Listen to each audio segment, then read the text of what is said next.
एक महायुद्ध जिसने पूरे आर्यावर्त को हिला दिया, एक युद्ध जिसमें भाई ने भाई का रक्त बहाया, एक ऐसा महासंग्राम जिसे महाभारत कहा गया। पर क्या आपने कभी सोचा है, इस विनाश का जिम्मेदार कौन था? महाभारत का असली अपराधी कौन था? क्या सिर्फ दुर्योधन? क्या शकुनी की चालें? क्या भीष्म की चुप्पी? या फिर स्वयं कृष्ण भी? क्या महाभारत सिर्फ युद्ध की कहानी है, या उसके पीछे छिपी है इंसान की लालच, अहंकार और कर्म की गहरी कथा? इस वीडियो में हम जानेंगे चौंकाने वाले सच्चाई, जो आपको सच्चाई के उस मोड़ तक ले जाएंगे जहां आप खुद सोचने पर मजबूर हो जाएंगे। क्या वाकई जो हार गया वही गलत था, और जो जीत गया वही धर्म था? जब भी महाभारत के विनाश की बात होती है, सबसे पहले शकुनी का नाम आता है।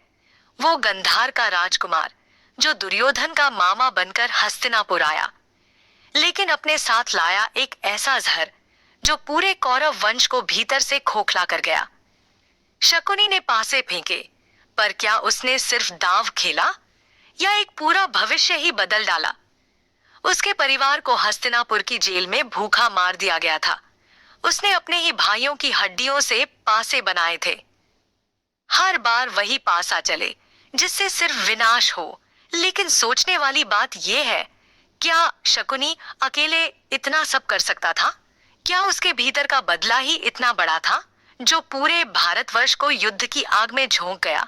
या फिर वो केवल एक मोहरा था जिसे किसी और ने बड़ी चालाकी से उपयोग किया? दुर्योधन, महाभारत का सबसे चर्चित पात्र।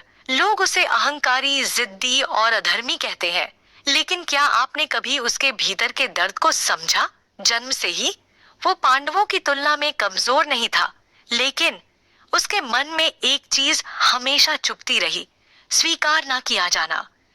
भीष्म ने उसे कभी खुलकर प्यार नहीं दिया। द्रोणाचार्य ने हमेशा अर्जुन को श्रेष्ठ बताया, यहाँ तक कि गुरु कृपाचार्य भी पांडवों की तरफ झुकते दिखे। दुर्योधन ने हमेशा खुद को एक छाया में खड़ा पाया, जहां हर कोई उसे राजा बनने से पहले ही अधर्मी घोषित कर चुका था। फिर जब शकुनी ने उसे ये बताया कि राजा वो बनता है जो सिंहासन छीनता है, मांगता नहीं, तो दुर्योधन ने उसी राह को पकड़ लिया। लेकिन उसकी एक जिद, द्रौपदी मेरी भाभी नहीं बन सकती, ने महाभारत की जड़ें हिला दी। उसकी नफरत इतनी बढ़ गई कि वो धर्म, न्याय, स्नेह सब भूल गया। क्या दुर्योधन सिर्फ एक जिद्दी इंसान था, या वो एक ऐसा बेटा था जिसे अपनों से कभी वैसा सम्मान नहीं मिला जैसा वो चाहता था? महाभारत के विनाश में उसका रोल बड़ा था, लेकिन ये भी सच है कि उसकी जड़ें बचपन की उपेक्षा से शुरू हुई थीं। भीष्म पितामह, जिन्होंने कभी अपनी जुबान से कहा था, मैं हस्तिनापुर की भलाई के लिए जीवन भर ब्रह्मचारी रहूंगा। उन्होंने राजगद्दी का त्याग किया, पिता की इच्छा के लिए सब कुछ छोड़ दिया। लेकिन क्या ये त्याग अंत में पूरे वंश के विनाश का कारण बन गया? जब द्रौपदी का चीरहरण हो रहा था, जब धर्म की खुलेआम हत्या हो रही थी, तब भीष्म चुप थे। उन्होंने सिर्फ कहा, मैं दरबार का गुलाम हूं। पर क्या धर्म के रक्षक को इतना मौन रहना चाहिए था? भीष्म वो योद्धा थे जो इच्छा मृत्यु का वरदान लिए युद्ध भूमि में तब तक लड़ते रहे जब तक सूर्य उत्तरायण में नहीं आया। लेकिन एक सवाल हमेशा उठता है, क्या उनकी शपथ उनकी महानता थी, या वही शपथ बन गई हस्तिनापुर के पतन की जड़? जब कोई शक्तिशाली व्यक्ति मौन हो जाए, तो अधर्म को बढ़ने से कौन रोकेगा? भीष्म पितामह अगर उस समय मुखर हो जाते, तो शायद महाभारत का युद्ध कभी होता ही नहीं। महाभारत का सबसे दर्दनाक दृश्य अगर कोई था, तो वो था द्रौपदी का चीरहरण। राजसभा में राजाओं के बीच धर्म के नाम पर अधर्म का सबसे बड़ा तमाशा हुआ। एक स्त्री को जबरन घसीटा गया। उसके 5 पति पांडव, जिन्होंने कसम खाई थी उसकी रक्षा की, वो भी उस समय मौन बैठे थे धर्मराज की मर्यादा के नाम पर। कौरव हंस रहे थे, शकुनी पासे गिन रहा था, भीष्म मौन थे, और द्रोण भी चुप। लेकिन द्रौपदी, वो चीख पड़ी। जिस सभा में धर्म की रक्षा नहीं होती, वो सभा सभा नहीं नरक है। उसी दिन द्रौपदी ने प्रतिज्ञा ली, मैं तब तक केश नहीं बांधूंगी जब तक दुशासन का रक्त मेरे बालों में ना लगे। यह प्रतिज्ञा नहीं थी, ये श्राप था पूरे कौरव वंश के लिए। क्या सिर्फ द्रौपदी का अपमान हुआ था? नहीं, उस दिन स्त्री सम्मान, धर्म और राजधर्म सबका अपमान हुआ था। यही वो पल था जहां से युद्ध की शुरुआत हो गई, मन में, आत्मा में और नियति में। युधिष्ठिर, उन्हें धर्मराज कहा गया, धर्म के प्रतीक, सत्य के पुजारी। लेकिन सवाल ये है, क्या उन्होंने धर्म को सही समझा या सिर्फ उसका पालन दिखावे के लिए किया? जब शकुनी ने पासों का खेल रचा तो युधिष्ठिर ने एक के बाद एक अपना राज्य, अपने भाई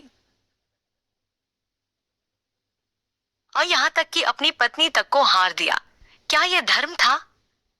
जब द्रौपदी ने पूछा, हे धर्मराज, आपने पहले मुझे हारा या खुद को? तो युधिष्ठिर मौन रह गए।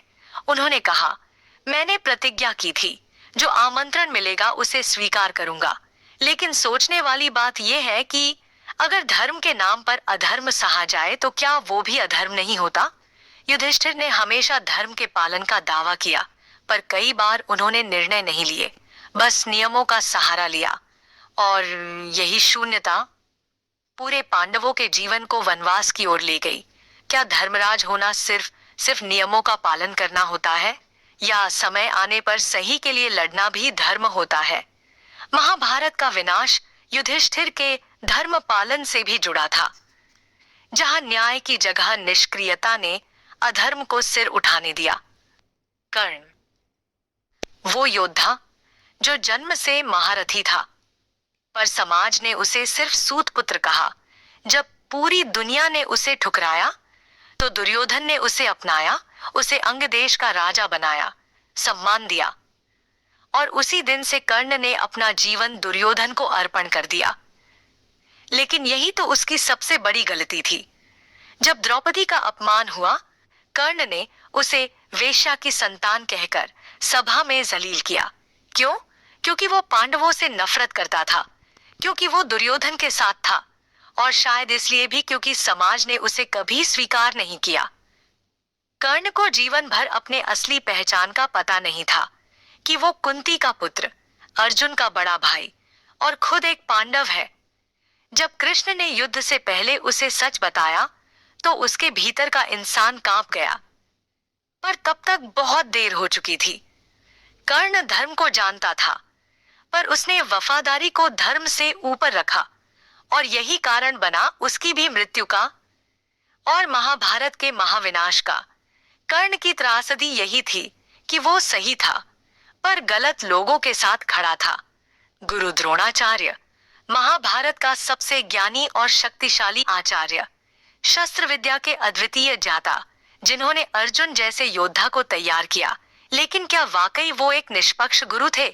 जब एकलव्य उनके पास शिक्षा के लिए आया तो उसे केवल इस कारण ठुकरा दिया गया क्योंकि वो राजवंश का नहीं था। एकलव्य ने खुद से विद्या पाई, पर जब द्रोण को लगा कि अर्जुन से बेहतर कोई बन रहा है तो उन्होंने बिना झिझक उसका अंगूठा मांग लिया। क्या यह धर्म था? द्रोणाचार्य ने शिक्षा को भी राजनीति का हिस्सा बना दिया। उनके लिए अर्जुन श्रेष्ठ था, बाकी सभी बस अभ्यास के साधन। और जब द्रौपदी का चीरहरण हुआ, जब अधर्म ने दरबार को जकड़ लिया, तो द्रोणाचार्य भी मौन साधे बैठे रहे। उन्होंने सिर्फ राजा की सेवा को धर्म मान लिया, लेकिन भूल गए कि सच्चा गुरु वो होता है जो अन्याय के विरुद्ध खड़ा हो। युद्ध के मैदान में भी उन्होंने पांडवों को हराने के लिए ब्राह्मण धर्म तक छोड़ दिया और क्षत्रिय की तरह हथियार उठाए। धर्म का पाठ पढ़ाने वाले गुरु अंत में खुद अधर्म की चालों में उलझ गए। महाभारत के विनाश में द्रोण की शिक्षा का पक्षपात, उनकी चुप्पी और अधर्म पर मौन सहमति भी एक बड़ी वजह बनी। गांधारी, वो रानी जिसने जन्म से ही अपने जीवन पर पट्टी बांध ली थी। पति धृतराष्ट्र अंधे थे और गांधारी ने अपने प्रेम और समर्पण में स्वयं भी आंखों पर पट्टी बांध ली कि वो दुनिया को वैसे ही देखे जैसे उसका पति। पर क्या ये त्याग था या ये उस समय का पहला मौन विरोध था? गांधारी की गोद में 100 पुत्र जन्मे, पर उनमें से एक भी ऐसा नहीं था जो धर्म के पथ पर चला हो। उन्होंने कभी खुलेआम दुर्योधन को नहीं रोका, पर अपने मन में एक आग जरूर जलती रही जो युद्ध के अंत में श्राप बनकर फूट पड़ी। जब उनके सारे पुत्र मारे गए तो उन्होंने श्री कृष्ण को देखकर कहा, हे माधव, तुम इस युद्ध को रोक सकते थे, पर तुमने इसे होने दिया। इसीलिए ठीक 36 वर्षों के भीतर तुम्हारा कुल भी नष्ट हो जाएगा। और यही श्राप बना यादव वंश के विनाश का कारण। गांधारी की आंखें भले बंद थीं, लेकिन उनका हृदय सब देख रहा था। उन्होंने युद्ध नहीं रोका, पर विनाश के बाद न्याय मांगा श्राप के रूप में। कभी कभी जब एक मां मौन रहती है तो उसकी वो चुप्पी काल बनकर फूटती है। महाभारत का एक बड़ा कारण गांधारी की चुप्पी और अंतिम क्षणों का श्राप भी बना। जब भगवान स्वयं युद्ध भूमि में हो तो क्या युद्ध को रोका नहीं जा सकता था? यह सवाल महाभारत के हर पाठक के मन में आता है। श्री कृष्ण, धर्म के सबसे बड़े रक्षक, लीला पुरुषोत्तम, जिन्होंने अर्जुन को गीता का ज्ञान दिया, धर्म और कर्म का मर्म बताया। लेकिन यही श्री कृष्ण जब शांति प्रस्ताव लेकर हस्तिनापुर पहुंचे तो उन्होंने सिर्फ 5 गांव मांगे। और जब दुर्योधन ने कहा, सुई की नोक बराबर भी भूमि नहीं दूंगा, तब श्री कृष्ण मुस्कुराए और कहा, अब युद्ध अवश्यंभावी है। क्या कृष्ण चाहते तो युद्ध रोक नहीं सकते थे? क्या वो सिर्फ गीता का संदेश देना चाहते थे, या वो पहले से ही जानते थे कि ये विनाश आवश्यक है ताकि अधर्म का अंत हो और एक नया युग आरंभ हो? युद्ध के दौरान भी कृष्ण ने कई बार चालें चली। कभी अर्जुन से शिखंडी को आगे किया तो कभी युधिष्ठिर से झूठ बुलवाया। अश्वत्थामा हता। क्या भगवान झूठ बोलते हैं, या वो सिर्फ धर्म की रक्षा के लिए लीक से हटकर निर्णय लेते हैं? श्री कृष्ण का रोल सीधा नहीं था। वो सारथी भी थे और सूत्रधार भी। महाभारत का विनाश कहीं न कहीं उनकी लीला का ही हिस्सा था, जहां हर पात्र सिर्फ मोहरे बन गए। तो अब जब आप पीछे मुड़कर देखते हैं, क्या महाभारत का पूरा विनाश सिर्फ एक शकुनी या एक दुर्योधन या फिर एक कर्ण की वजह से हुआ? नहीं, ये एक व्यक्ति की गलती नहीं थी, बल्कि पूरे समाज की चुप्पी, लालच और मौन सहमति का परिणाम था। जब शकुनी चालें चला रहा था, सभा में सब देख रहे थे, पर कोई बोला नहीं। जब द्रौपदी को घसीटा गया, भीष्म, द्रोण, कृपाचार्य सब मौन थे। जब युधिष्ठिर ने पत्नी तक को हार दिया तो भाइयों ने सिर्फ नजरें झुका लीं। और जब कृष्ण स्वयं भगवान होते हुए भी युद्ध को रोकने में असमर्थ दिखे, तब समझ लीजिए ये युद्ध विधि का लिखा नहीं था, ये हमारी सामूहिक चूक थी।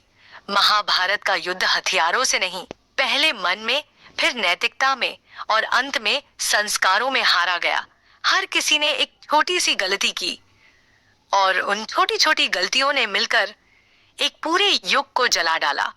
और अब सवाल आपसे, क्या आज भी हम उसी दिशा में नहीं बढ़ रहे हैं, जहां अन्याय देखकर चुप रहना सामान्य हो गया है, जहां धर्म को नियमों में बांध दिया गया है और जहां सच बोलना, विरोध करना गुनाह बन गया है? अगर ये बातें आपको सोचने पर मजबूर करती हैं, तो इस वीडियो को लाइक जरूर करें, अपनी राय कमेंट में जरूर लिखें